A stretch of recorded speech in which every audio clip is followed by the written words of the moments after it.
So we're going to look at evidence that can be used to determine evolutionary relatedness in this tutorial. Two species will be considered to be more closely related if they share a recent common ancestor. And we can see this in this little family tree here. This shows three different species, A, B and C, and we're going back in time as we go down the page. We can see that when the lines meet here, we're going to call this a node, and this is where a single species, we have a single unknown species here, has evolved into two separate species, A and B. This process is called speciation. We can call this species here the common ancestor of A and B. And we can see that in terms of time, this common ancestor occurred more recently between A and B than the common ancestor of A, B and C. So we've got another node here and we can follow the lines down. They do meet. And we can see that that was the common ancestor of A, B and C. But that common ancestor occurred much, much longer ago. So the information that we use to draw up a diagram like this is based on comparisons that are made between the species. So what kind of comparisons can be made to provide evidence that A shares a more common ancestor with B than with C? So the most obvious comparison is to compare the sequences of bases of a particular gene. So you'd have to choose a gene that all of your species that you're comparing has. So let's say A, B and C might all have a hemoglobin. And so you could compare the base sequence of a hemoglobin gene from A, B and C. And if we have a look, I've got a little sketch here of what the base sequences of A, B and C's hemoglobin gene might be. And we just have a quick eyeball at A.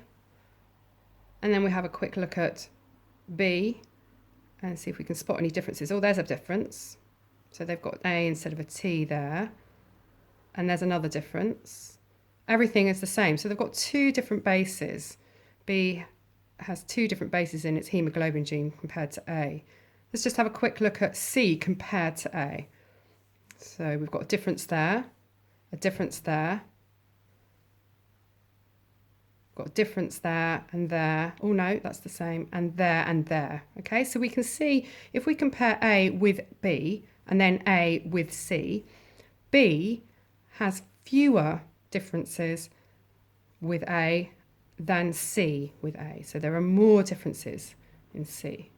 Let's think about why that might be. Why the base sequence is more similar between A and B than it is between A and C. So if we go back up to here, these nodes here, where a single species has evolved into two separate species through the process of speciation. During this time here, each species will accumulate mutations in their genes. And remember that mutations are changes in the base sequence. And the more time that passes since the new species was formed, then the more mutations will arise. And this will lead to more differences in the base sequences of the genes between the two species. So A and B arose from a common ancestor here, but A and C arose from a common ancestor here. So more time has passed since A and C diverged, evolved as separate species, and so there would have been more time for mutations to occur, hence the differences in base sequence. So we could say the more differences in base sequence between the two species, the more distantly related they are.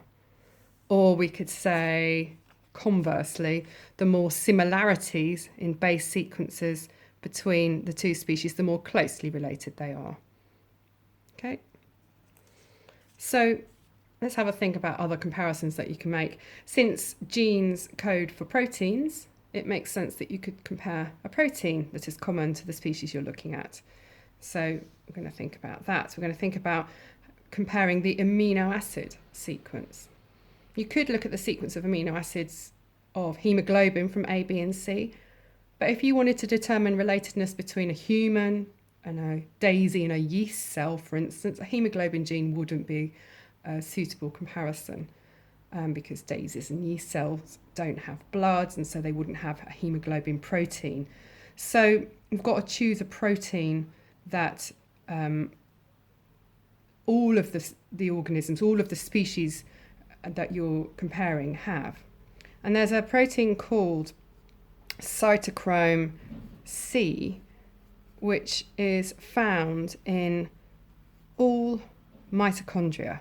And so it makes sense that any organism that has mitochondria, i.e. any eukaryotic organisms, will have this protein. So this is often a protein that is used to determine relatedness between species, between eukaryotic organisms.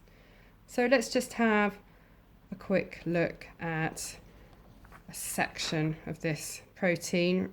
Cytochrome C is a lot more than 6 amino acids long, by the way, but this will do for the purposes of this tutorial. So A has glycine, leucine, tyrosine, cysteine, lysine, and histidine. Let's see if there's any differences between A and B. It's the same, it's the same, same. Oh, that's a difference. There's one difference.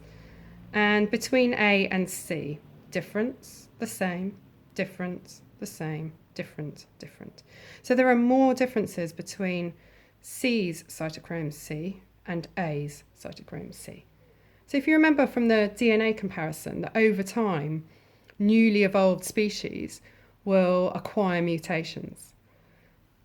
And the more time since the evolution of that new species, the more mutations, and so the more differences in base sequence.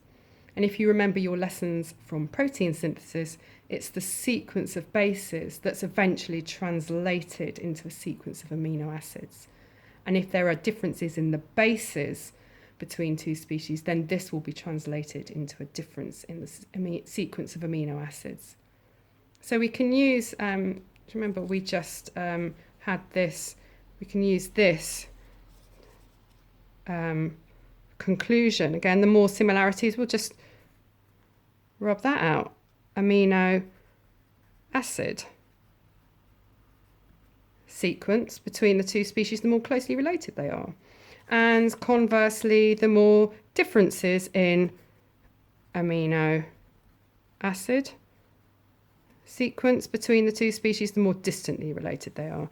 So A and B have got more similarities, and so they'll be more closely related. A and C have got more differences, and so they'll be more distantly related. There is a bit of a drawback with comparing amino acid sequence. There's a bit of a limitation. Do you remember the genetic code? The genetic code is degenerate.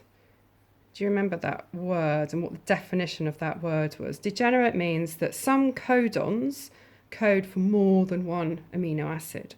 So this leucine here might have a different triplet code to this leucine or this leucine. In fact, there are 6 triplet codes that code for leucine, and each of these leucines might have a different triplet code.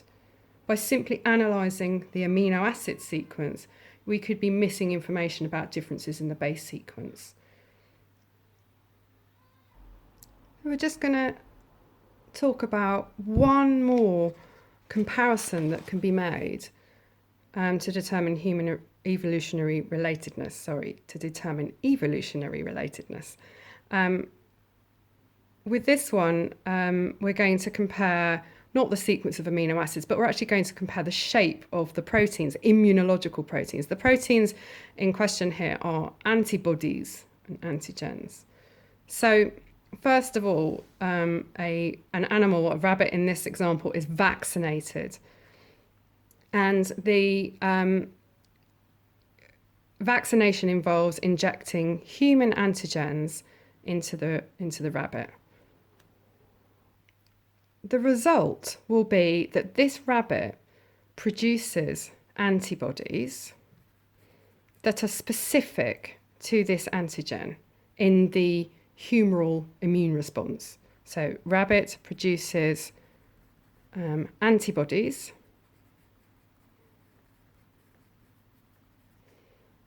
specific, and by specific I mean complementary to the human antigen.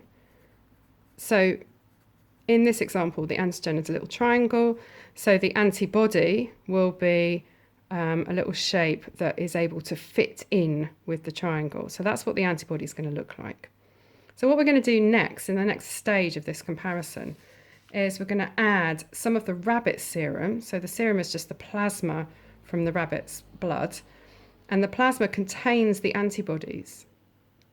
And the antibodies are complementary to the antigen. So we're going to put those antibodies into the test tube, basically.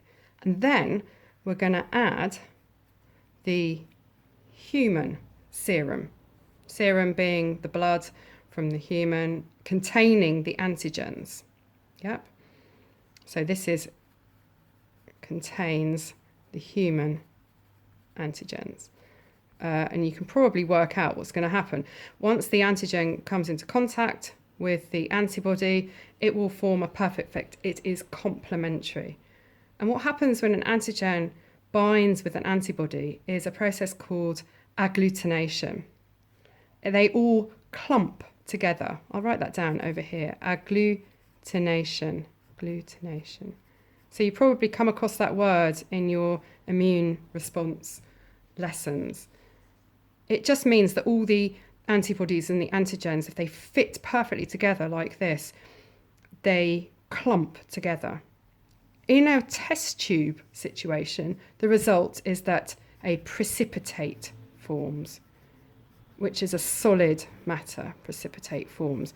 And so let's just fill this in. Remember, there would be more than one antibody and more than one antigen, and you would get a lot of precipitate forming because they are perfectly complementary to one another. So if we wanted to work out whether different organisms were closely or distantly related to humans, we could use this antibody and put it into different test tubes and then add different antigens from different organisms. So let's have a look at the third part of this comparison. So here is the antibody that's come from the rabbit serum, and it's the antibody that is specific to the human antigen. If we add the human antigen to this, we'd get a whole lot of precipitate because it's a perfect complementary match. You'd get a lot of agglutination forming. If we had an antigen from a chimp, now chimps we know are fairly closely related to humans. We share a common ancestor from about 8 million years ago. And so some time has passed, so the gene that coded for this particular antigen will have acquired mutations, but not as many as some other organisms that might be more distantly related. This chimp's antigen will be a similar shape, but not exactly the same. It might bind with this antibody a little bit, but not that well. So you'd get a bit of agglutination, a bit of precipitate, but not as much as if you had the perfect match. The lemur is more distantly related to humans than chimps. Its antigen is a slightly different shape. It might be able to bind a bit, but not that much. So you'd get less precipitate forming. The penguin, we do share a common ancestor, but it's from a long, long time ago. Its antigen is very differently shaped to ours, and so it probably won't bind at all. Might not get hardly any precipitate. Okay, so the result is the more precipitate that you can see forming when you make these comparisons, when you add the antigens to this particular antibody, the more closely related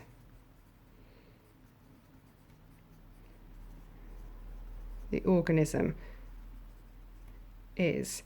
And in this case, what we're doing is we're comparing it to humans because we've vaccinated the rabbit in the first place with human antigens.